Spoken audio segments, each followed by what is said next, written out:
Oi pessoal, tudo bem? Bem-vindos, bem-vindos. Chegou a sexta-feira. Sexta-feira é dia da atualidade, é dia de balanço geral relacionado às atualidades, ao que se discutiu, ao que apareceu aí nas semanas nossas de cada mês, de cada momento, né? Agradecendo a você que curte, compartilha, comenta conosco, conversa com a gente sobre a sua performance em atualidade, a sua performance em redação e também que sugere os temas que você deseja ver abordados. Hoje, bem, aproveitando uma situação do momento, na verdade, agregando duas situações que podem nos ajudar a discutir o tema, eu quero trazer a vocês a contemplação do pedido de várias atualidades, de vários pedidos que têm aparecido aí, ó.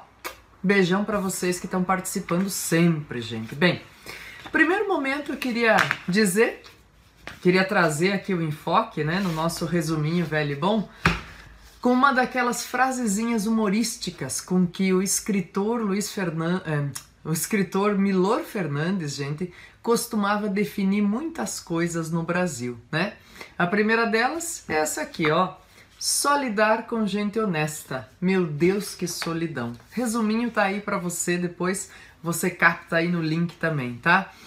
E olha só. Só lidar com gente honesta, meu Deus, que solidão, essa espécie de aforismo até com que o Milor Fernandes tratava algumas situações no Brasil, sintetizava, deve ser o que está sentindo nesta semana o Rodrigo Caio, gente. Rodrigo Caio, jogador do São Paulo Futebol Clube. Não, calma, não vai embora, que nós não vamos fazer apologia aqui nem à torcida, nem a jogo, nem a nada disso que possa suscitar outros aspectos ou desviar a nossa discussão. Nós vamos, na verdade, usar o exemplo, gente, usar a situação como ponto de partida para a nossa discussão. É verdade, gente.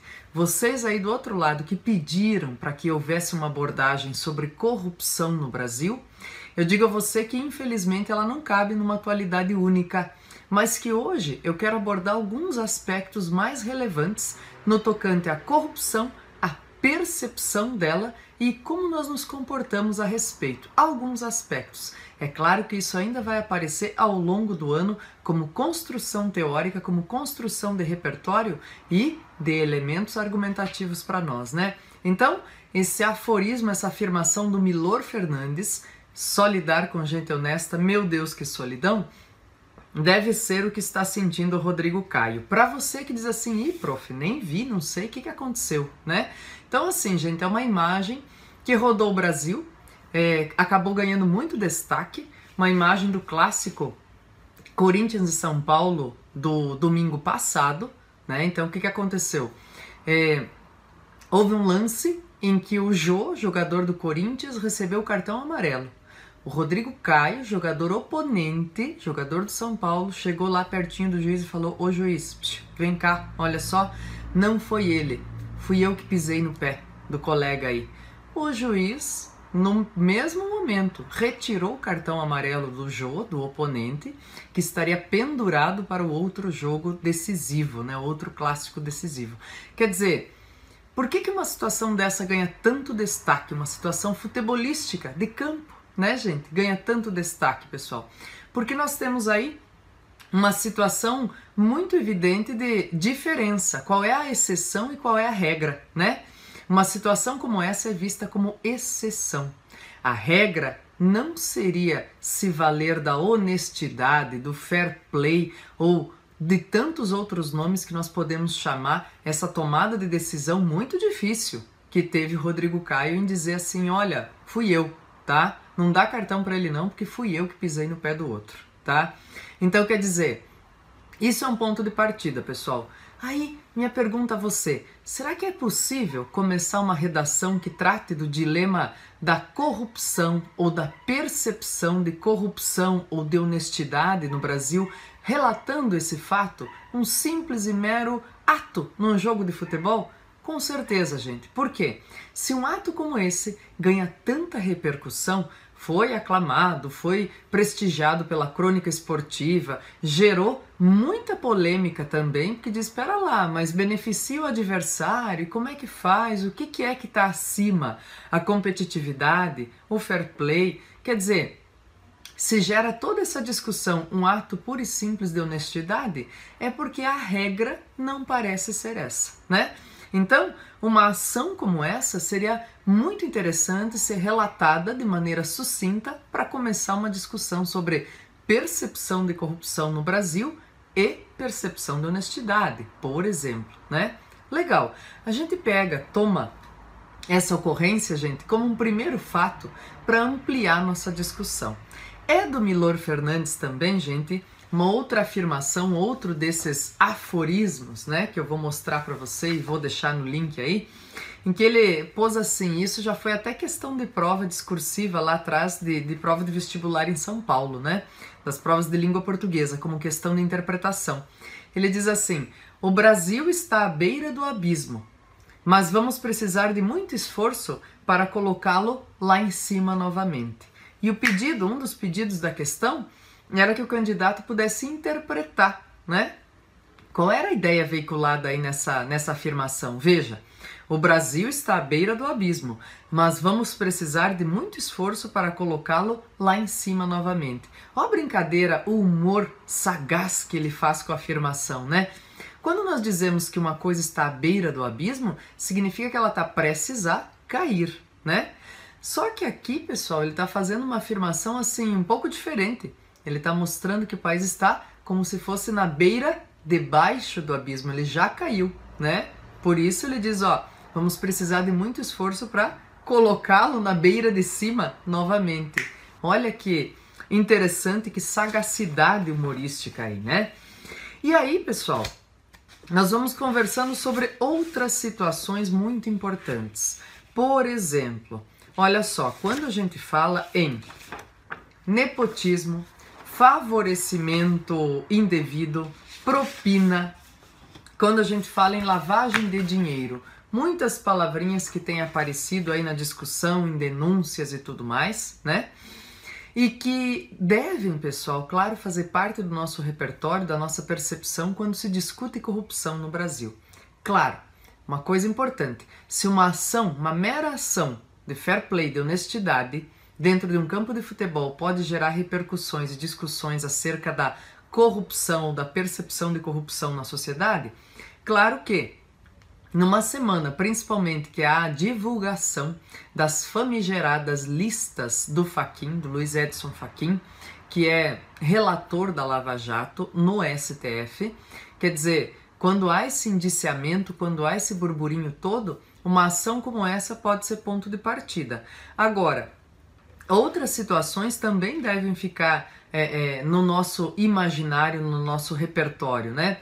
Por exemplo, nós temos mais de uma dezena de nomes, gente, para tipos diferentes de corrupção, praticadas e percebidas pela população.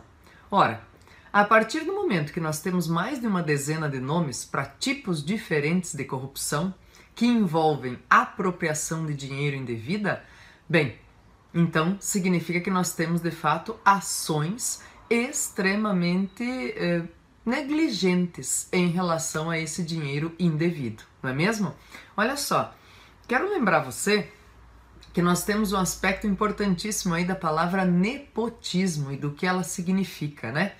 Na sua origem, pessoal, ela vem do nipote, da palavra sobrinho, sobrinhos do italiano, que tinha a ver com as regalias que os sobrinhos dos papas tinham, né? Como assim? Bom, como o papa não é da Igreja Católica, ele não se casa, não tem filhos, ele tinha sobrinhos. E esses sobrinhos tinham determinadas regalias que eram as mesmas destinadas a príncipes, enfim, alguém que recebia tratamentos completamente diferentes na sociedade, né? Muito bem. Como uma expansão de significado, essa palavra chega aos nossos dias como uma espécie de caracterização de quando eu emprego, seja em cargos comissionados, seja de outras maneiras, no poder público, pessoas da minha família, né? Eu, por exemplo, fui eleita para um cargo ao qual eu concorri, né? Ganhei um mandato por voto popular e emprego, promovo aí uma situação de entrada da minha família para cargos comissionados. Isso é nepotismo e isso é proibido, gente. Ao passo que isso foi proibido por lei, o que acabou acontecendo em muitos casos? O que se verifica é nepotismo cruzado. Como assim? Nepotismo cruzado? Bem, eu não posso empregar minha família. Você, lá do outro poder, emprega a minha família, eu emprego a sua.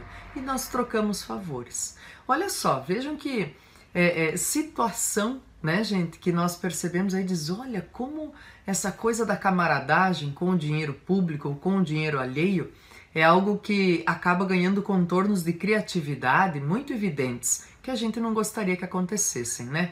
Bem, do nepotismo, pessoal, nós vamos, claro, às vezes pensar assim num cenário apocalíptico, né? Ou de dizer, puxa, prof, tem mais de 10 nomes para tipos de corrupção que a gente pratica ou que a gente conhece como prática no Brasil? Tem. Aí a gente corre o risco de ter aquele cenário apocalíptico, né? De pensar, é só no Brasil, porque aqui é isso mesmo, porque aqui não sei o que lá. Calma, calma, calma. Cuidado. Em democracias avançadas, já consolidadas, né? Com todo o repertório que nós almejamos para a nossa democracia, isso também acontece, pessoal. Isso aparece. Olha lá, nós temos hoje um dos candidatos, haverá eleições na França no próximo final de semana.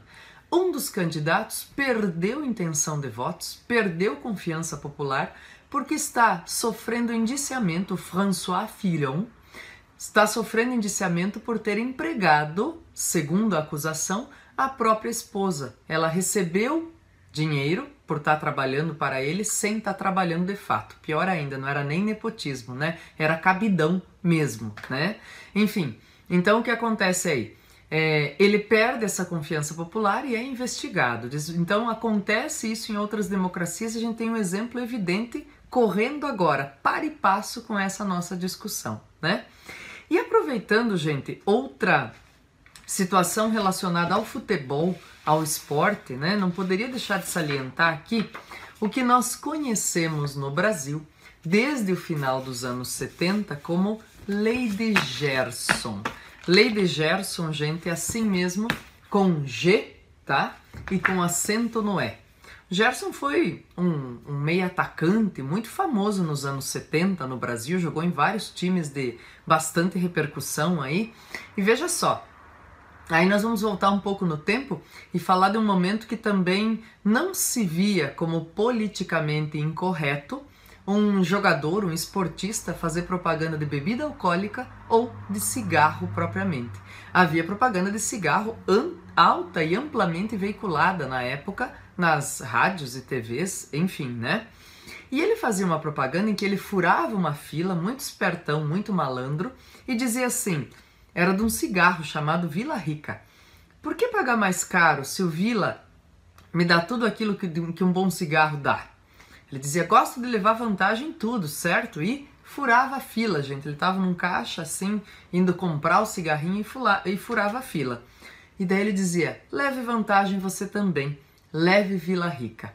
Olha, isso ao passo que foi interpretado, né, com o passar do tempo, vejam, acabou ganhando um efeito, uma situação, uma sensação, uma percepção pejorativa tão grande que ele acabou carimbado, chancelado como essa coisa do, vamos dizer assim, do definidor do jeitinho brasileiro, né? Que não importa o que aconteça, a gente vai dar um jeitinho de se beneficiar. Olha, já houve, gente, como proposta de redação mesmo essa ideia do jeitinho brasileiro, o lado bom e o lado mal, né? Porque há uma interpretação que vai dizer que esse jeitinho tem a ver com a nossa força para não enxergar tempo ruim, para conseguir dar a volta em tudo que é problema pelo qual a gente seja acometido, né? Há também o outro lado que diz, espera lá, é sempre quem é malandro que está tentando tirar vantagem, na acepção pejorativa da malandragem mesmo, né? Como assim? Ele veio a público, essa propaganda é de 76, o próprio Gerson veio a público, gente, depois de um tempo, dizer que se arrependia, não só de ter feito a propaganda de cigarro, né, com o passar do tempo, quando foram abolidas essas propagandas, mas também pelo tipo de mensagem que ele tinha passado, né? Veja, ele era um jogador respeitado, uma figura pública, visto como herói pelas crianças, tem toda essa sistemática, que hoje está abolida, por exemplo, com a abolição das propagandas de cigarro, né? Então, veja que nós temos aí, eu não queria deixar de salientar com você, um ponto de partida que aconteceu de fair play e honestidade no começo da semana, com esse ponto aqui que eu queria levantar também sobre essa chancela, essa pecha, esse carimbo de Lady Gerson, veja só. E aí, pessoal, nós temos uma ONG chamada Transparência Internacional que faz pesquisa sobre percepção de corrupção.